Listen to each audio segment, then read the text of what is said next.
തൃത്താല ബ്ലോക്കിലെ കുടുംബശ്രീ അംഗങ്ങൾക്കുള്ള സൈക്കിൾ വിതരണം മന്ത്രി എം.പി. രാജേഷ് ഉദ്ഘാടനം ചെയ്തു. തൃത്താല ബ്ലോക്കിലെ തെരഞ്ഞെടുത്ത കുടുംബശ്രീ അംഗങ്ങൾക്കുള്ള സൈക്കിൾ വിതരണം മന്ത്രി എം.പി. രാജേഷ് ഉദ്ഘാടനം ചെയ്തു. Block panchayat president advocate VP. Rajeena ഉദ്ഘാടന ചടങ്ങിന് അധ്യക്ഷത വഹിച്ചു. Vice president PR. Kunhunni, Nagalassery ഗ്രാമപഞ്ചായത്ത് പ്രസിഡന്റ് ഇ.വി.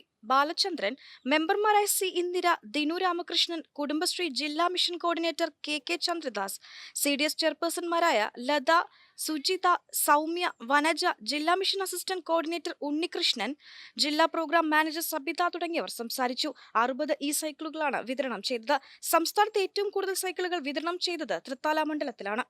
ന്യൂട്രലാക്കാൻ വേണ്ടിയിട്ടുള്ള പ്രവർത്തനങ്ങൾ നടന്നുകൊണ്ടിരിക്കുന്നത് നെറ്റ് സീറോ കാർബൺ എന്ന ലക്ഷ്യം കൈവരിക്കാൻ വേണ്ടിയിട്ടാണ് നമ്മൾ പ്രവർത്തിച്ചുകൊണ്ടിരിക്കുന്നത്.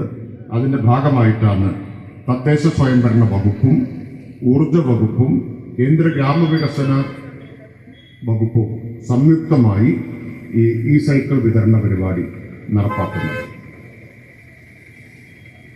40 വയസ്സിൽ താഴെയുള്ളവർക്കേ ഉള്ളൂ എന്ന് പറഞ്ഞാൽ ചെറുപ്പക്കാർക്കേ ഉള്ളൂ എന്നർത്ഥം. ഈ സൈക്കിൾ അവരാണ് ഗുണഭോക്താക്കളായിട്ട് തിരഞ്ഞെടുക്കപ്പെട്ടിട്ടുള്ള ആളുകൾ. ഈ പദ്ധതി ഭാവിയിൽ നമുക്ക് കൂടുതൽ വ്യാപിപ്പിക്കാനും വിപുലീകരിക്കാനും കഴിയും എന്ന് വിചാരിക്കുന്നു. ഇപ്പോൾ തന്നെ തൃത്താല മണ്ഡലത്തിൽ SVEP startup village entrepreneurship programme കുടുംബശ്രീയുടെ നേതൃത്വത്തിൽ NRLMന്റെ നേതൃത്വത്തിൽ നടക്കുന്നുണ്ട്. ഇതും NRLMന്റെ ഭാഗമാണ്. 3 പതിറ്റാണ്ടുകളുടെ പ്രവർത്തന പാരമ്പര്യവുമായി നിങ്ങളുടെ സ്വപ്ന ഭവനങ്ങൾക്ക് നിറച്ചാർത്ത് നൽകി Koottanad Shameer traders, Asian paints, Jordan, national paints തുടങ്ങി പ്രമുഖ കമ്പനികളുടെ ഉന്നത നിലവാരമുള്ള പെയിന്റുകൾ അത്യുഗ്രൻ വിലക്കുറവോടെ ഹോൾസെയിൽ റേറ്റിൽ ഷമീർ ട്രേഡേഴ്സിലൂടെ നിങ്ങൾക്കും സ്വന്തമാക്കാം.